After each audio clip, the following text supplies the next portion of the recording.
जय हिंद प्यारे बच्चों। स्वागत है आपका आपके अपने परिवार भारतवर्ष क्लासेस में। तो प्यारे बच्चों, हर एक सप्ताह आप सभी का वीकली टेस्ट लिया जा रहा है और क्लास 8 का इस हफ्ता यानी 2 सितंबर 2023 को आप सभी का विज्ञान एवं अंग्रेजी का वीकली टेस्ट लिया जाएगा। तो मैंने विज्ञान के मॉडल सेट 1 प्रोवाइड कर दिए हैं बच्चा, आप वहां से देख सकते हो और ये क्वेश्चन आप सभी के लिए वेरी वेरी इंपॉर्टेंट हैं, आप इन्हें नोट करते चलिएगा। ठीक है, तो ये मॉडल सेट 2 है, हम इसमें वेरी वेरी इंपॉर्टेंट क्वेश्चन को करेंगे। चलिए प्रारंभ करते हैं बच्चा। पहला प्रश्न आप सभी के सामने है। प्रश्न कहता है ईस्ट का उपयोग किसके उत्पादन में किया जाता है?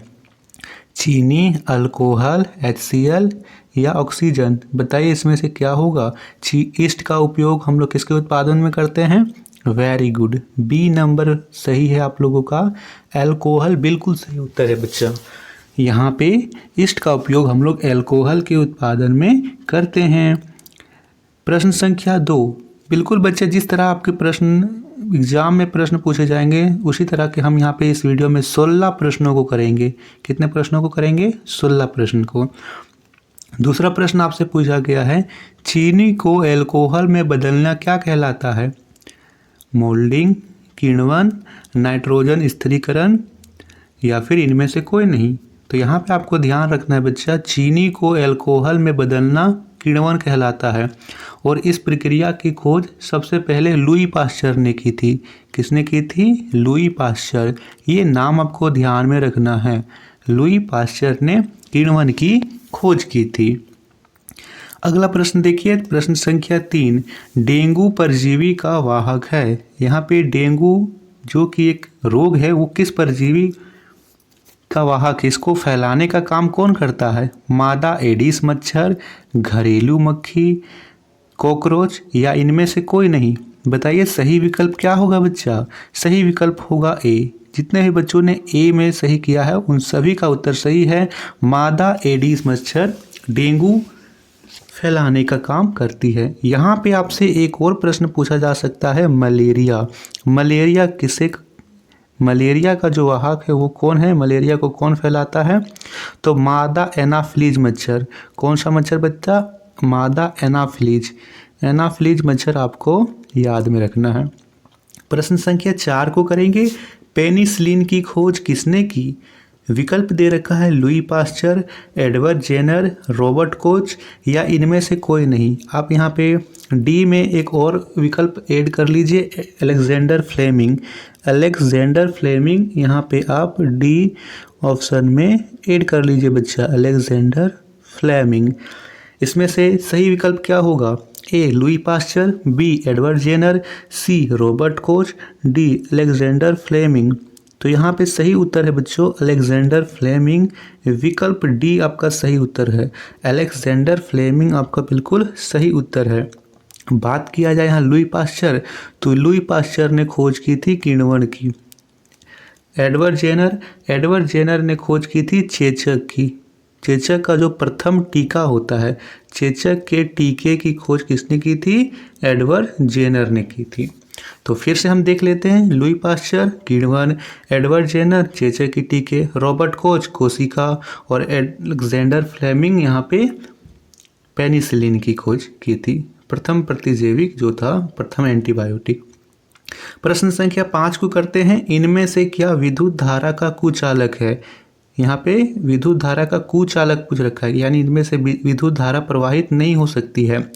पारा, सिरका, नमक का विलयन या आसुत जल? क्या होगा इसमें से सही विकल्प? ए, बी, सी या डी?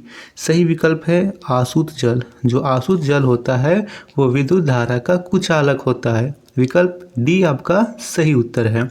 छठा प्रश्न, लोहे के पुलों को जंग से बचाने के लिए किस धातु का विद्युत लेपन किया जाता है? यहाँ पे विकल्प दे रखा है जस्ता, कॉपर, एल्यूमिनियम या इनमें से कोई नहीं। लोहे के पुलों को हमें जंग से बचाना है तो किसका हम विद्युत लेपन करेंगे? बताइए क्या होगा? ए, बी, सी या डी? जस्ता, zinc, Zn, copper, Cu, aluminium, Al। क्या होगा सही विकल्प? सही विकल्प होगा ए, जस्ता। हम यहाँ किसका विद्युत लेपन करेंगे बच्चा? हम यहाँ पे जस्ते का विद्युतलेपन करेंगे। 7वां प्रश्न, आंतरिक जनन कहाँ होता है? मादा के शरीर में, मादा के शरीर के बाहर, नर के शरीर में, या फिर इनमें से कोई नहीं। क्या होगा सही विकल्प? ए, बी, सी या डी? बच्चा यहाँ पे सही विकल्प होगा ए, मादा के शरीर में। यहाँ पे कौन सा सही विकल्प होगा? ए, मादा के शरीर में आंतरिक जनन होता है। प्रश्न संख्या 8 देखिए, 8वां प्रश्न कह रहा है एक युग्मनज में पाए जाने वाले केंद्रकों की संख्या कितनी होती है? 1, 2, 3 या 4? तो बच्चा यहाँ पे आप ध्यान रखिएगा कि उसमें एक होता है। एक युग्मनज में पाए जाने वाले केंद्रकों की संख्या 1 होती है। वेरी गुड, जितने बच्चों ने 1 बताया।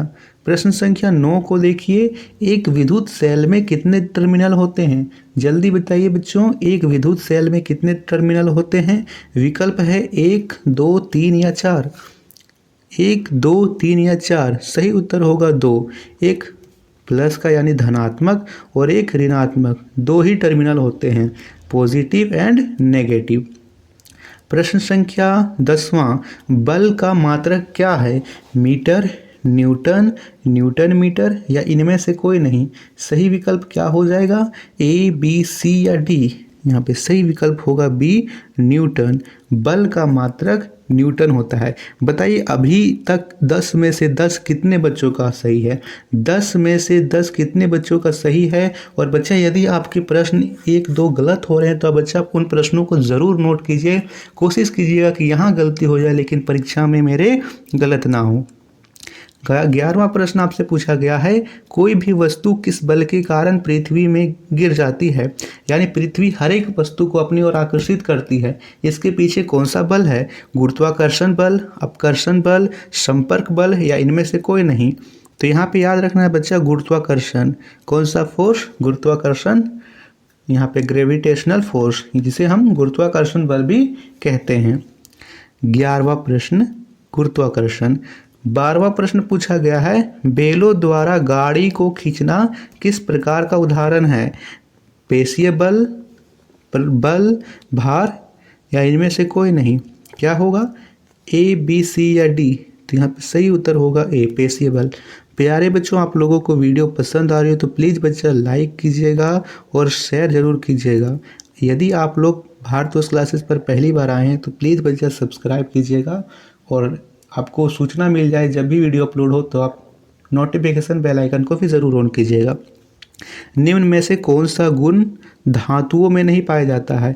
हमने पढ़ा था धातु और अधातु वाले चैप्टर में कि धातुओं के कुछ गुण होती है।